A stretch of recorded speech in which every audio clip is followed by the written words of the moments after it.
And our keynote today, we have Mike Perlis. He is here up from New York. He's the president and CEO of Forbes Media. You're all familiar with Forbes.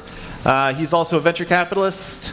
He's been a publisher of plenty of other places, magazines you've heard of. And we'll talk about those. So let's give it up for Mike.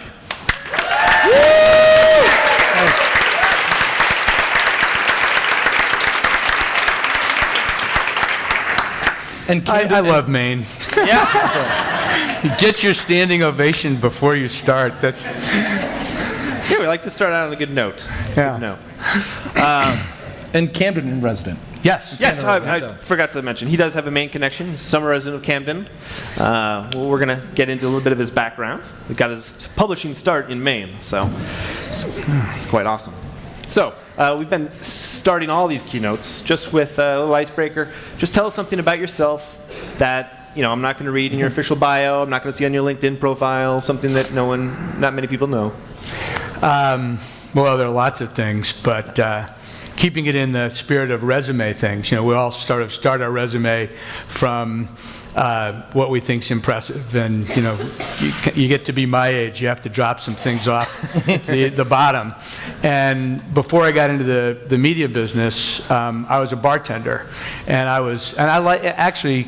Based on our conversation at breakfast in Portland, I think that is among the most proud professions that there can be. And I took great pride in being a bartender at the Bretton Woods Resort at Mount Washington Hotel. And I started somehow, through some circumstance, I ended up helping to open the railroad station there, Fabian Station, which is still there. When I ran it, always a manager. It was, locals and snowmakers, and every once in a while some guys, some people visiting town. And Bretton Woods was owned by a giant real estate trust from Philadelphia. And there were these we called them bigwigs, who always came in, and they signed for everything, and they were probably younger than me, but I thought of them as older guys. And they were nice guys, but they would get drunk. And they would sit back like, over there somewhere in relation to where I was at the bar. And I always tried to do, the good stuff I like to do for my good customers and keep the place lively, and had all my little signs for specials and my boiled eggs and all the cool stuff that you do to keep people coming into your bar and tipping you. And these guys, the bigwigs from Philadelphia, were over there, and they were getting all exercised, and I could see them, and they were pointing, and every once in a while I started to hear that guy, and they were talking about me. And I started to get nervous, These guys are the big bosses. I'm trying to pay attention to the real customers, and these guys are just going to sign and not leave me a tip like usual, but I wanted to be really nice to them. And then it started to be that effing guy, Whoa. And blah blah blah blah blah. And long story short, and it should be shortened, is that they were having a heated argument about whether I would make a better effing marketing director for the Bretton Woods Resort than the really nice 30-something guy with 2 kids who had that job, who they didn't like. So they finally invited me over, and the first job on my resume for many years was marketing director of the Bretton Woods Resort.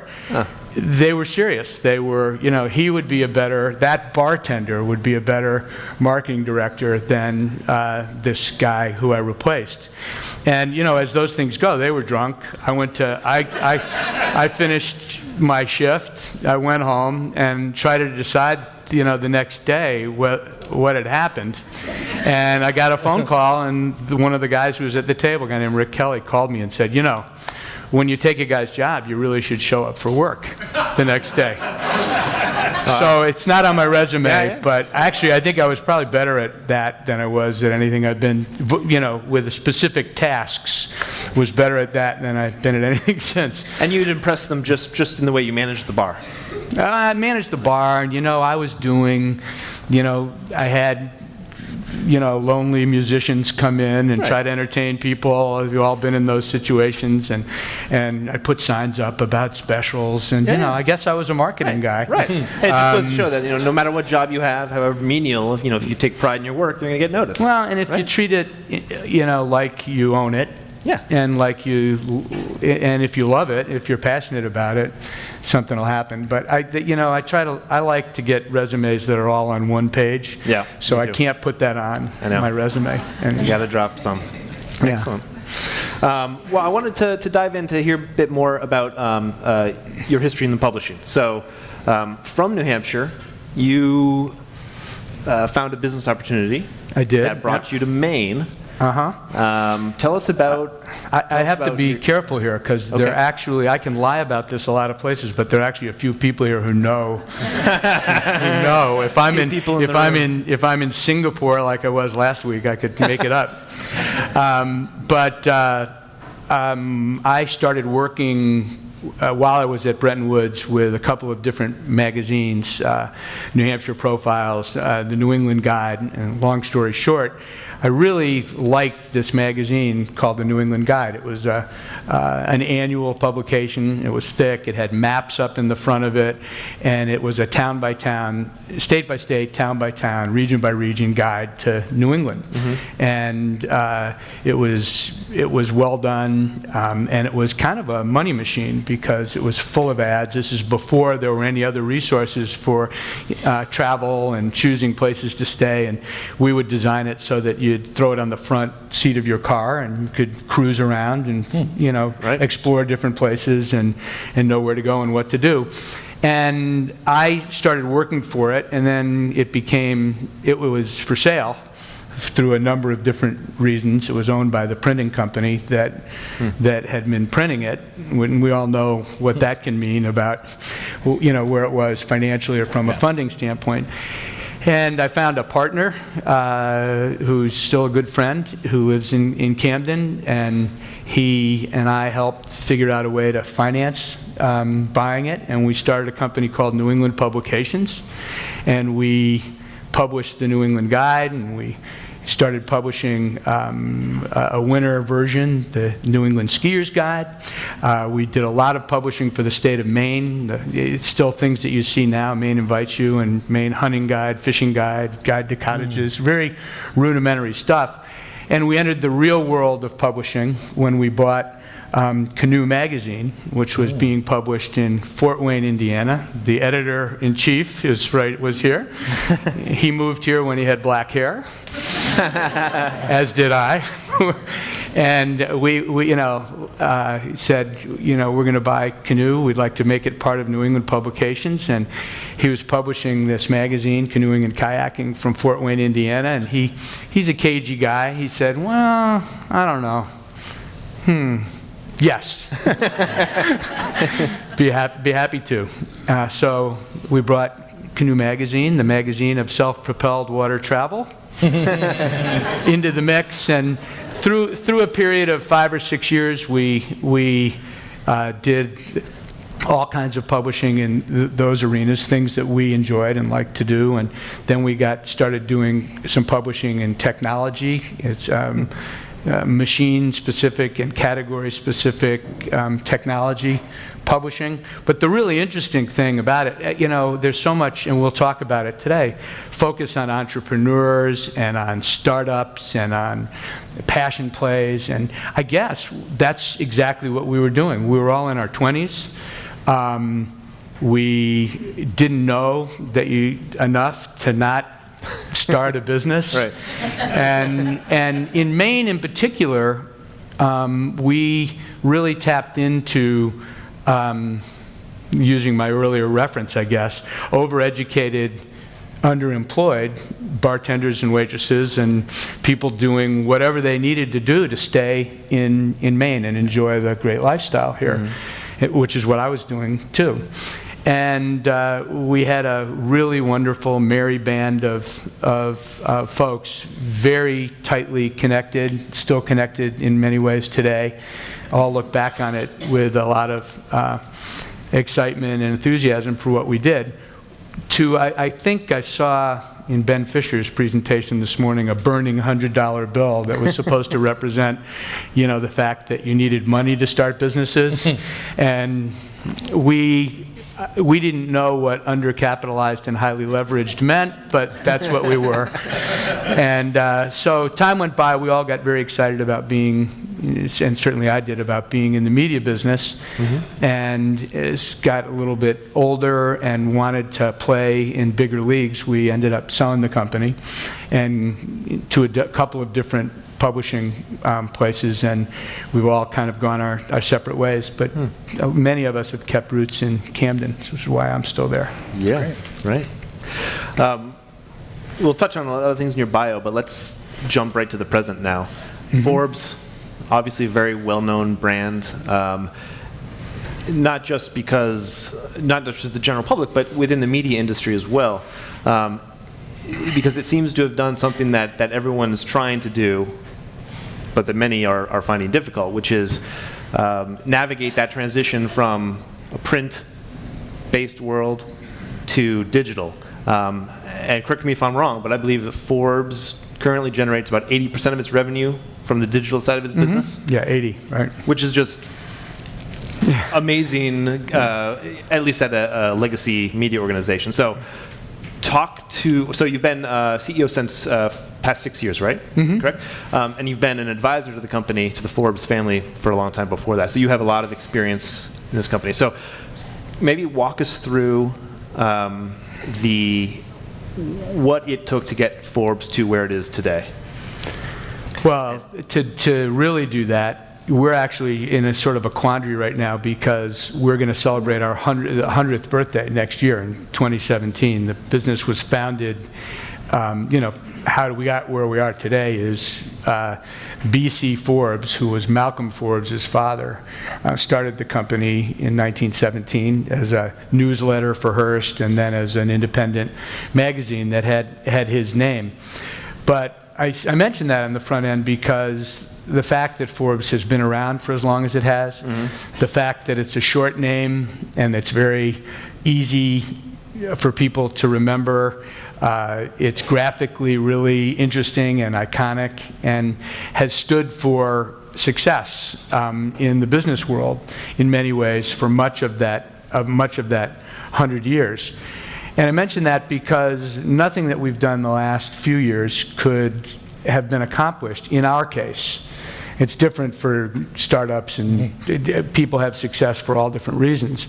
But Forbes' success, which I'll tell you a little bit about, is rooted in combining that iconic 100-year history and the fact that the brand is very well known and very well established with new and innovative and daring, in many cases, approaches to how we want the company to operate is really, we're not trying to escape our past. We embrace the fact that in one medium or another, we've always been purpose-driven. We've always been, our mission is to be the sort of undying and preeminent champions of entrepreneurship and free market capitalism and success, and how people achieve it and what they do with that success when they've got it. So behind everything we do in terms of delivery and innovation and modernization is the fact that I heard about this in different ways in different sessions I was in this morning, and I think we have a product and we have a message, we have content that people really want and really enjoy. We're not forcing anything on people. So it then becomes our job to try to figure out how to keep creating that great content, how to find an audience for it, and that's really what media is all about, and journalism is all about. Create great content first and foremost, find an audience for it, and when you've got that relationship between the content you're producing and the audience, then you think about monetizing it, and you figure out all the different ways that you can, in a really exciting way, share that relationship with advertisers, with products, with other people in the marketplace. So when I joined the company almost 6 years ago, there was a real imperative to move boldly into the digital space. I'd been involved, as you said, you get to be my age and you roll off. I'm not going to be one of these guys who keeps talking about how old I am. That's self-evident. But I've had a lot of different jobs in a lot of different places, but that doesn't mean I can't hold a job. I've been around for a long time. So I worked in a lot of different magazine companies and really have had I feel like Forrest Gump-like experience. I've been really lucky to be in really cool places at really interesting times and had a very magazine-centric life. Yeah. And then in 2000, I became a venture capitalist through a series of M&A-like activities, and it felt to me like a really great thing for me to do as the tech boom was happening. And I was a partner at SoftBank Capital for a little more than 10 years. And I mention that because those were the years just preceding my coming to Forbes. And I invested in Huffington Post and in BuzzFeed and in Associated Content, and we were investors in Webvan, somebody mentioned this morning.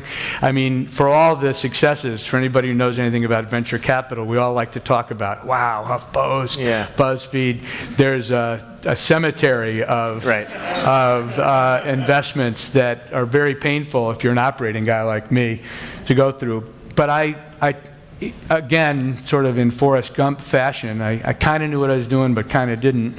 I learned the digital content business through that activity. So when I arrived at Forbes, I had this unique perspective on valuing print, because I live my life there and really love it and appreciate its iconic nature, and having seen what you needed to do to really create a digital product and find an audience.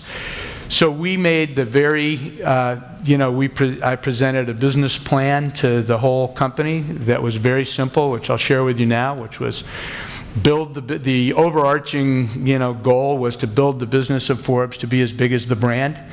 The brand was enormous. Everybody all over the world knows it, but the business was actually pretty small, which gave us license to do whatever we needed to do to build. There was going to be no ceiling on it.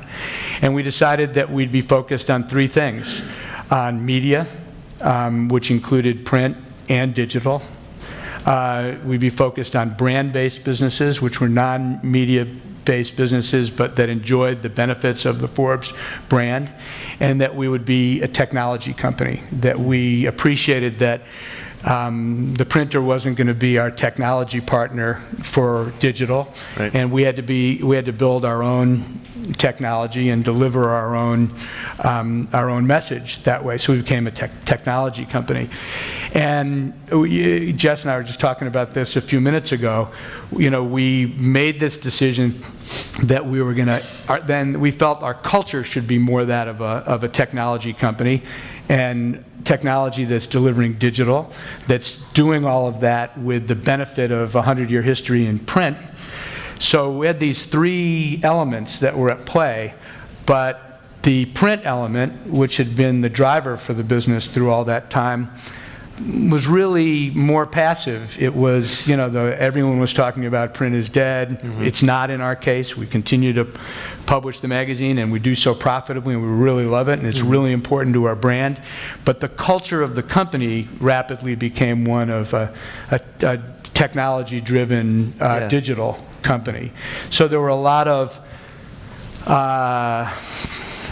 for lack of a better way to put it, there were a lot of you're in or you're out moments. We were very transparent. We were very straightforward. We defined what the plan was going to be, how we were going to get there, what we were going to do to change the ways that we created and distributed content.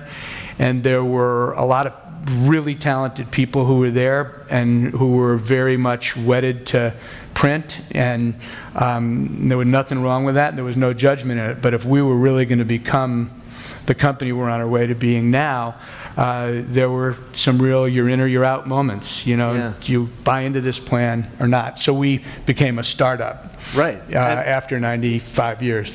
So So we've talked a lot over the week with some other speakers about that learning process that happens when the market gives you feedback and how you navigate that feedback from both customers and the marketplace. Somewhat easier at an early stage, right? So can you talk a little bit about some of the lessons you learned for that? It's just a whole different process when you've not only got this enormous brand that you want to make sure you don't mess up, right? But also trying to maintain the talent that you need to get you through that change process to where you're trying to go. Luckily, unlike some situations you've been in, and we didn't end up having to, I don't want to make it sound like you're in or you're out meant there were huge layoffs and things. There were people who through time knew it wasn't going to be for them and they kind of migrated, but mostly people got really excited about either finishing their careers or mid-career at the start of their careers, being part of a company that was building for the future, that wasn't resting on its laurels. And in New York, there's been this incredible inertia with the big publishing companies, Hearst and Condé Nast and Time Inc. And now, granted, they had a lot more at stake. Their businesses were as big as their brands. Right. So we were a little smaller, we were nimble, we weren't public, so we could take some risks. Some of those other companies didn't, and as a result, Time and Esquire and, People and huge brands that would just be, actually love to get my hands on it. Maybe we'll buy them all at some point. But I was thinking about doing that today too. Yeah, we should. Let's do it. There's some bankers here. We'll figure it out. But because their business is so big in the traditional formats and so profitable and creating so much cash flow, it was very hard. It's been very hard, and to this day, it's still very hard for them to push away from the old way of doing it. But they live in this world under this cloud, where the people working there, and we see them. A lot of them are starting to. Not everything's perfect in our place, but it's a pretty nice and pretty innovative and fun, forward-looking place. So what you didn't mention, though, and tell me how, I believe it's incredibly important to where Forbes is today, but Forbes actually separated their website business from the print publication. So to give that separation. So you weren't trying to create...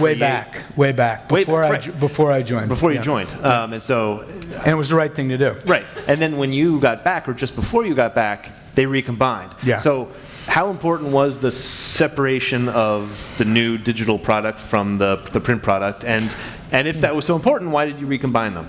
It's funny, at the time, because I was one of the advisors, I'd been at Ziff Davis Publishing, and we did that at Ziff Davis. ZDNet, CNET was separated from the big technology publications that were the well-known brands at Ziff Davis. So when I talked with the Forbes family, 5 years before I joined the company, they asked me what they thought I should do in terms of getting Forbes.com started. I said, well, do what we did, separate it.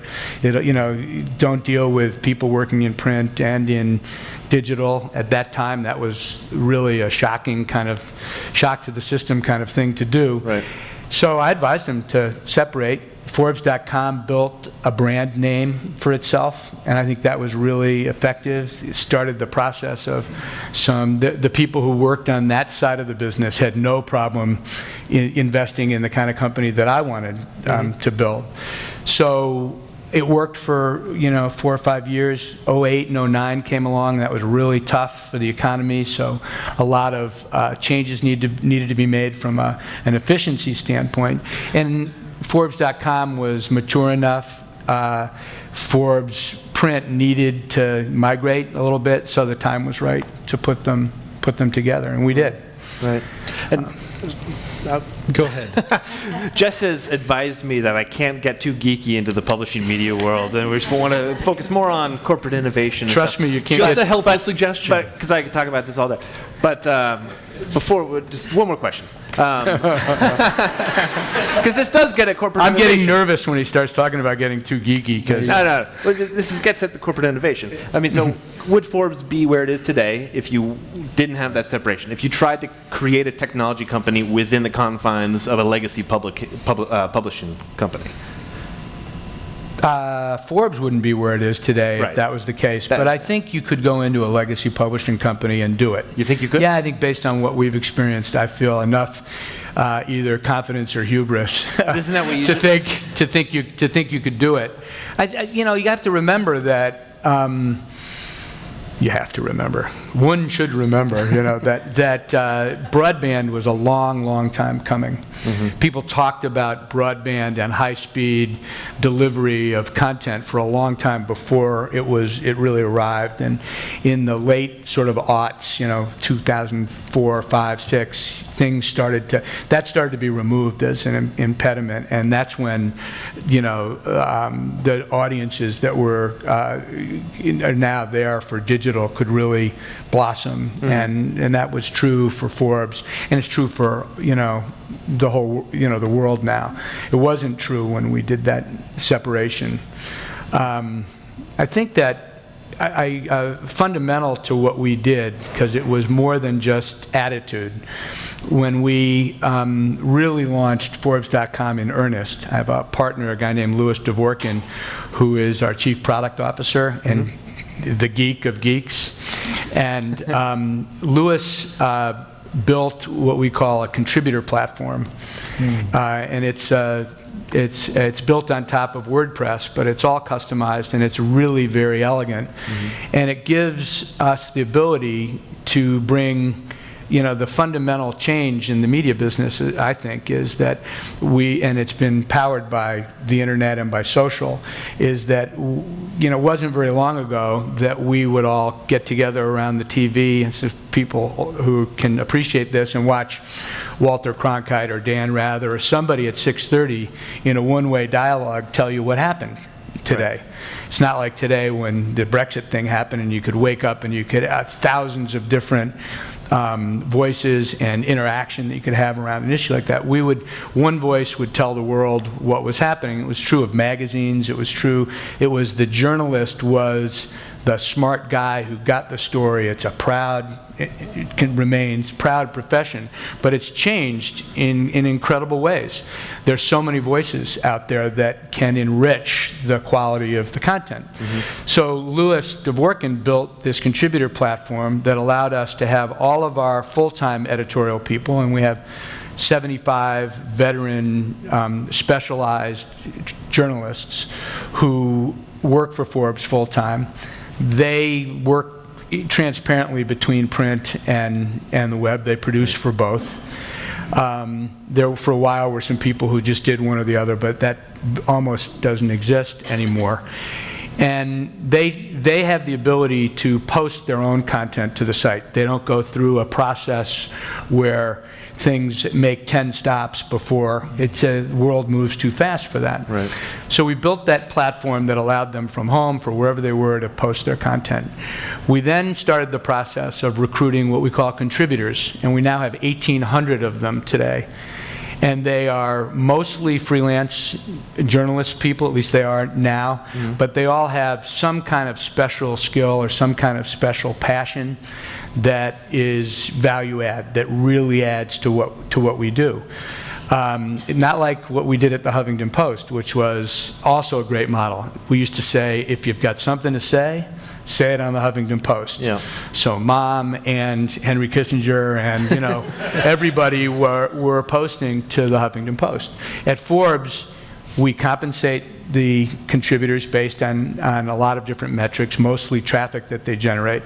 But in addition to our 75 full-time voices, we have 1,800 people who we've also given, and this is for pure journalists in the room, how touchy and careful we had to be, how this is, and how careful we had to be about doing it. Right. But we have almost 2,000 voices under the umbrella of Forbes.com. We sometimes publish 450 pieces of content a day as a result of that. So we've taken our 10 million unique visitors from 2010, and it's 45 to 50 million unique visitors on any given month, and that's powered by this contributor platform. Right. So we had all the attitude about being a technology and a digital company, but we actually executed a real change in who we are and what we're all about. And to the technology part of the company, we actually now market that package of skills in a product called Falcon that we actually advise and sell to other people trying to reach large audiences with many voices. Our Falcon product, for instance, law.com, uses the system that we created to deliver for Forbes.com. The content platform. Yeah. So let's talk about how. Is that all? Blah blah. I don't know if I was able to make that clear. I mean, in essence, we have a lot of voices technologically enabled to post content that's driven our traffic to these very high levels. I think it's a couple things that I found interesting, also related to some of our conversation at breakfast, is that those 1,800 voices are also authentic voices to their networks, right? So when they're promoting their stuff, it's very personable, they're credible. So in some ways, you're magnifying all of that authenticity, all those 2,000 authentic messengers to their network, and obviously, I assume, looking at different ways that, who has those networks, how they grow their network, because if they weren't authentic, it wouldn't work, right? Right. So, and they really have each created, you're absolutely right, their own community. They post their own content, they answer their own comments, they create the dialogue. It's all attributable, so, there's none of the hysteria of, comment board, mudslinging and comment nonsense. So, but fundamental to why the traffic is so high is that they've all built their own communities and manage it and socialize it. I was thinking about that also in the context. This morning we were talking about Boston versus other emerging networks and why. So a couple weeks ago, everyone's heard about GE moving to Boston, which is a great thing for the ecosystem. But one of the things I was saying is that at a lot of these conferences around startup community builders and things like that, there's never anyone from Boston. There's no community builder. There's nobody who's sort of plugged into how they build things. And it's not just because of mass, because there's people from Chicago, San Francisco, London, and places like that. And so we were talking about that a little bit. And I think for me, one of the learning points is if the messengers about the greatness of an ecosystem are just institutions or people who are there to talk about, right? So if I'm an elected official, God bless people who run for office, if your part of your job is promotion, right? And you're talking about greatness and all those things, but that sometimes lacks credibility to those listeners who are trying to decide between who's credible and who's not. I think that's right. And so that was the context of sort of how we're talking about credible messengers. There's one other thing about Boston, and there are people from Boston here, so I'm just observe this too. We talked a little bit about it at breakfast, and Stanford versus Harvard and MIT and so on. But there's also, in the venture capital and private equity community, Boston kicked butt for 30 years in biotech and in defense-based startups and companies. And I think there's a lot more going on in Boston than people think in the more what we see now as the kind of Silicon Valley TV show kind of stuff that's going on there. But there was this long history of biotech and defense and telecom stuff, and the culture of those companies was really more like the culture of big manufacturing companies and big multinationals. And I think retooling that to the kind of startup things we've been talking about more here is hard. So you've taken your experience though as a venture capitalist and involved in startups, and you're starting to apply that to the method that Forbes has in terms of building a new platform that we talked about at breakfast, in which you're going to really engage some startup companies through a new fund, right? Yeah. Well, a couple things on that.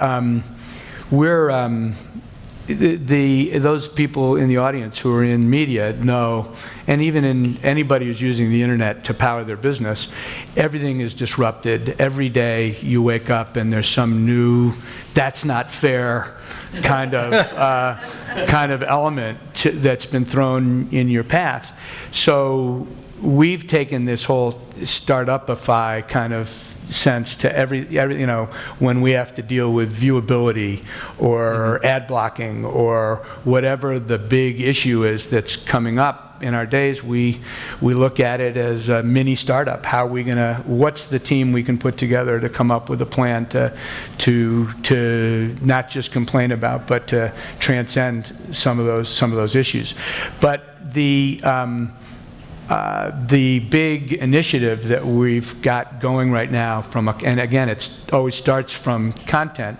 About 4 years ago, we started doing the Forbes 30 under 30 lists, and they really took off like wildfire. In the United States, we do a list every year of 30 people under 30 in 20 categories. So we're basically identifying 600 extraordinary people, movers, and game changers under 30. One of which was here on Wednesday. Yeah.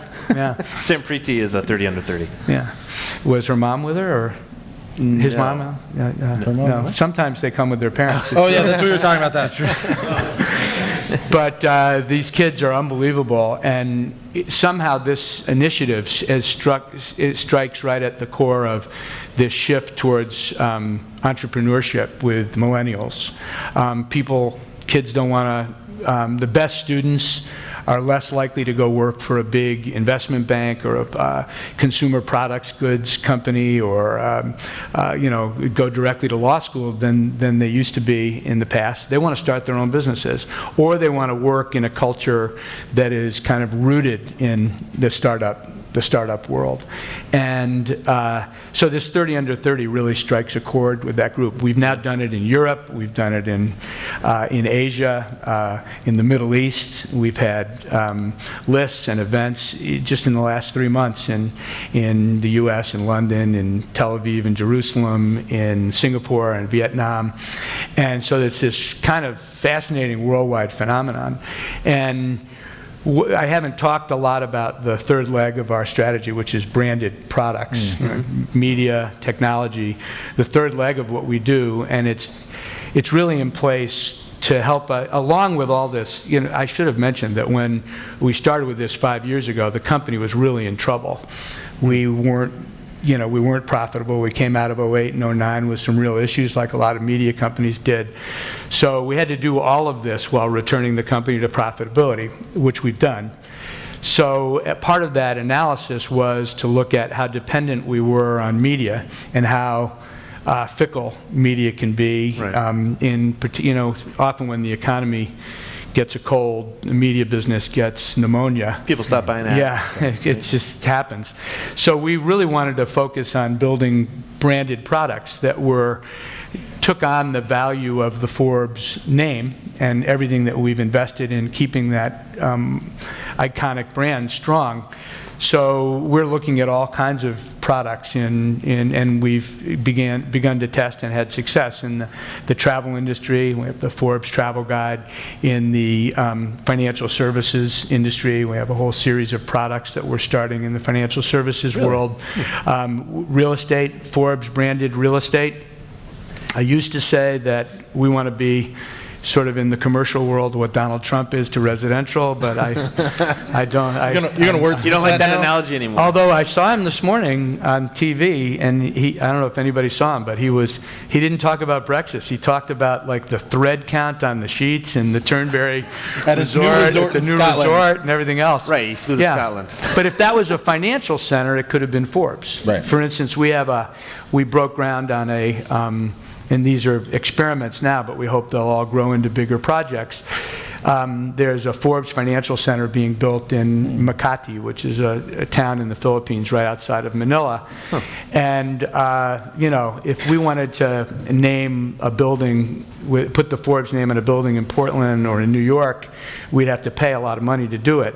In Asia, where the Forbes brand is incredibly strong and powerful, the guy that we're partnering with is a very wealthy guy in the Philippines, and if he was here and I said, Joey, he's Josue, but he goes by Joey, Joey, tell these guys why you're in business with us. He would say, it's very simple.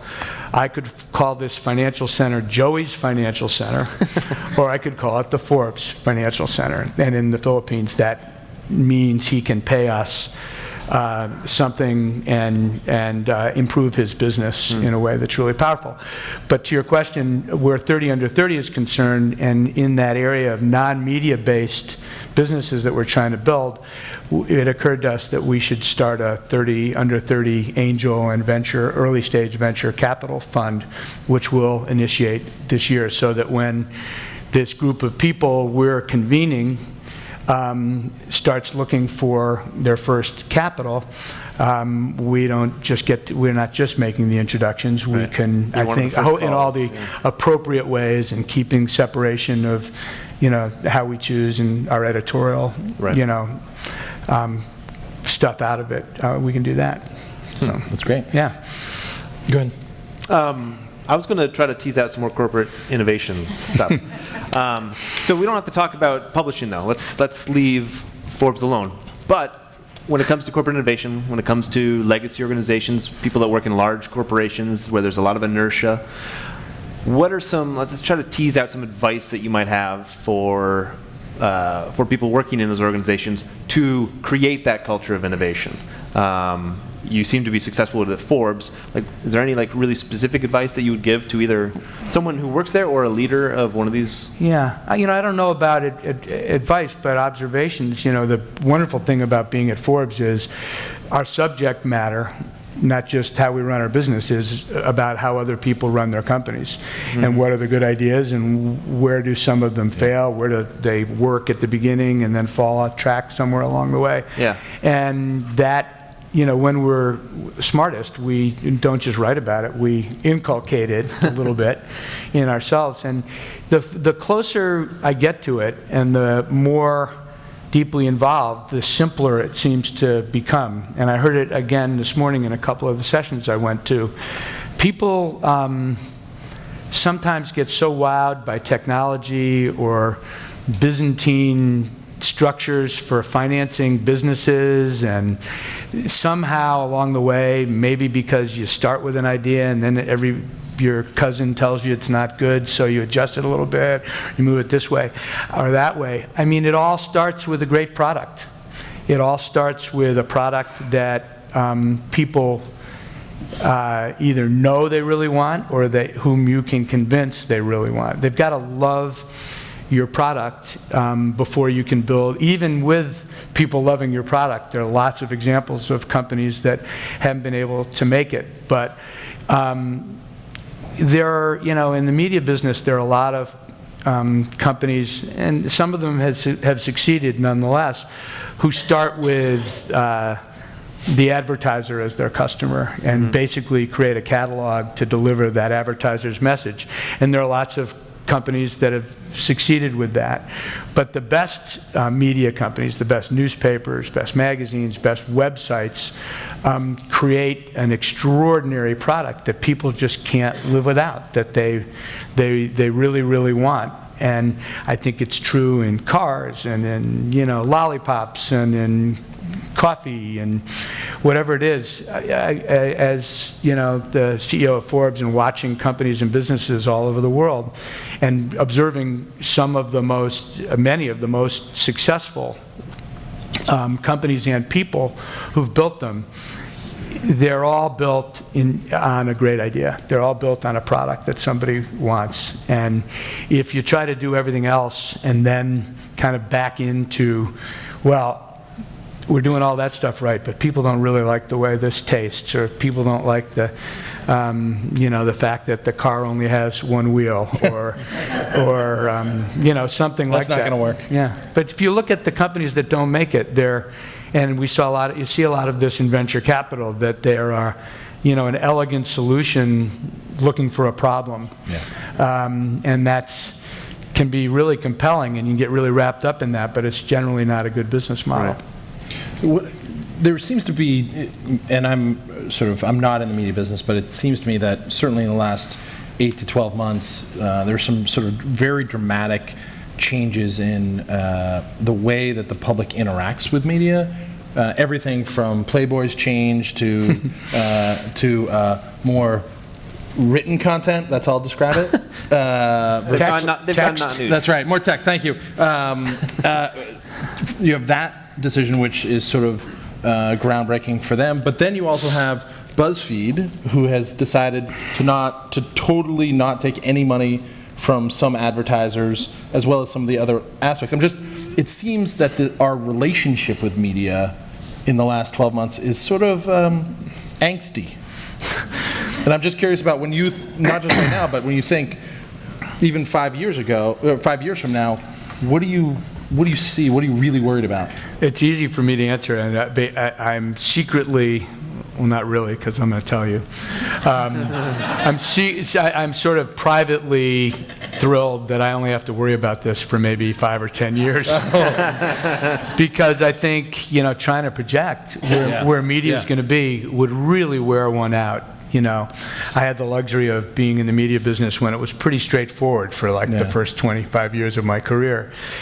It changes so much, and I think that the big changes that we're going to see take place first will relate to lots of different contortions of new ways to tell stories that will be at odds with what we consider to be great journalism, and keeping a rein on all these voices and everybody being, a journalist on a certain level is going to be complicated.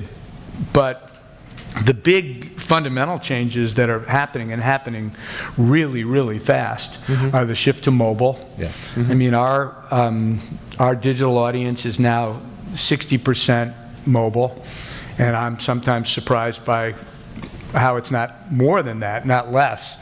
So, there are going to be fewer and fewer laptops and tablets, and people, as I travel the world, we publish in 36 countries now. Most of the emerging world, they'll never have a computer, they'll never have a desktop, or a laptop. Everybody's going to have, they're going to get a smartphone, and that's their computing world. So that means that's going to be their information world and their media world. Right. So media, defined by that screen as opposed to newspapers, magazines, computers. And then the second, I think, is more discreet, but for people in the media industry, we're seeing it happen more and more, is distributed content. That people are going to go to Forbes.com less and less. They're going to see, if we're good about how we create content, they're going to see our content on Facebook or on Google or on Snapchat, but they're going to end up on a curated media site less and less. And that's going to really challenge business models and challenge technology. So how do you monetize it? Where are you getting revenue if you're on someone else's platform? But if you're asking me a question, I have to say I don't know. But I mean, the rhetorical question is, how are you going to do that, and how is it going to end up in a way that it's not just Facebook and Google, who we know are going to make money in one way or another. In the more traditional world of media that I think we can relate to more, I think Yahoo will be sold to somebody really interesting, whether it's combined with AOL under Verizon, and which is a fascinating idea, and you put that together with mobile and what AOL has meant through the years. Could be that. Yahoo could buy Time Inc., which would be, very disruptive and very interesting in terms of what I was saying before about digitizing famous brands like Sports Illustrated and Time and so forth. It's all up for grabs, and luckily I can weather it out for a little while. I'm not going to let you off the hook. Leave it to the youngins. Wait. I'm not going to let you off the hook that easily, though. You've had to have thought of this about how you set up Forbes to make sure that the culture is such that you are able to pursue opportunities, innovate when necessary. So what I don't know what we might not even conceive of what the next medium is, but if we're talking about maybe augmented reality content or something out there, like you might not be there in 10 years, but are you thinking about ways to set up the company so that you promote the ability to pursue those opportunities when they present themselves? We set up work groups within the organization that are, it used to be called Skunkworks or some name of the day, but who don't have specific responsibilities day in, day out to the current technology that's delivering things. We did that with mobile. We did it when we built the contributor platform. That wasn't built by the people who were powering what preceded the contributor platform. I think we're doing it with video now because video is rapidly becoming all that young consumers want to. Text is, as we were discussing, is kind of on its way out. There'll be an inflection point that we hit pretty soon where people are just watching video for their for content. I think that virtual reality and augmented reality probably will be deserving of similar kind of focus because it just seems to be happening so quickly. It's one area where we tend to think that Asia in particular is way ahead of us, and in some ways they are, but in most ways, particularly where media and content consumption are concerned, they're behind us. But they're way ahead in terms of their appreciation for and their interest in virtual reality and augmented reality. Right. So I think people are going to not want to just watch the funny video or the really inspiring or the really informative video.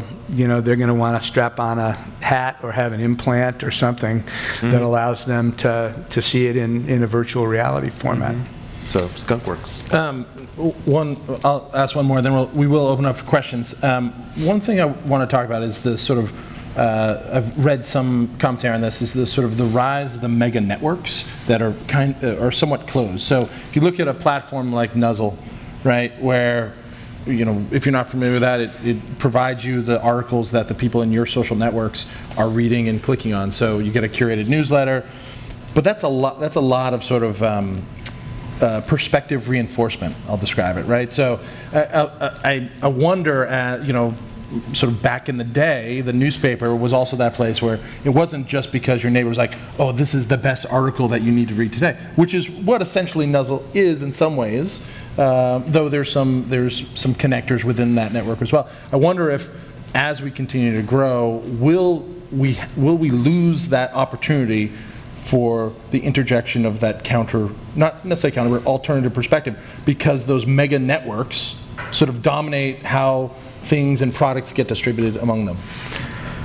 I'm tempted to say, some things never change. Yeah. It's cave drawings, Dad leaves the cave in the morning and decides what he thinks his kids might want to know about during the day, or what he saw last night before they went to, after they went to bed, and I remember looking at a company 25 years ago, or even when I was living and working up here, called The Individual, and it was basically a company that would based on what, I want to look at the advertising column in the New York Times, I want to look at the mergers and acquisitions opinion piece in the Wall Street Journal, and I want to read, about Danny Ainge in the sports section of the Globe. And you would get a fax every morning. A what? A fax. And it said, the individual, you're curated, it didn't have to go get this stuff everywhere. But to your point, if something happened that might interest you, but you didn't know about it, was very narrow. I think with intelligent parsing of personalized information and things, and with Nuzzle, and there are a lot of other Nuzzles, I think the fear, if you are a person who likes the things you like, but who is open to and interested in other things, these systems are so smart, I think, and it's hard to throw ourselves over to believing that they're going to be so smart, that it will serve the broad interest. Yeah. I hope so. Yeah. That would be very cool if you just were getting stuff that you liked, and then someone knew you so well that they were. It's a bit like all the sci-fi stuff, the Ex Machina stuff about when is the robot, the better girl. I tell my 4-year-old, it's like a no thank you bite at dinner. You might not like it, but it's still good for you, right? Intellectually, and as we consume media, it's kind of like an intellectual no thank you bite. You might not have picked it if you went out on the web to get it, but inherently it helps the sort of absorption, Right. even though you might not know it. Right. It's And if something- you assume no agenda, That's you know, right. no editorial agenda, Right. but that's a big assumption. That's right. It's something more accessible. I'm still surprised that you go to the local newspaper website and you still have a one-size-fits-all homepage. Yeah. Like, it should be within reach to have a customizable personal homepage every time you go to the space. Seeing maybe the writers or the topics or the towns that you want to see information about. If you sign up for Forbes, There you go. Get in and, there. and you give us your information and you do a few things this way or that way, you can have a homepage, a personalized homepage, because There you go. it'll Making your dream come true, right? Yeah, here. exactly. All right, And we're not the best or the only. Thank you very much, Mike, for joining Thanks. us today. Thanks Before for we let having you me. go,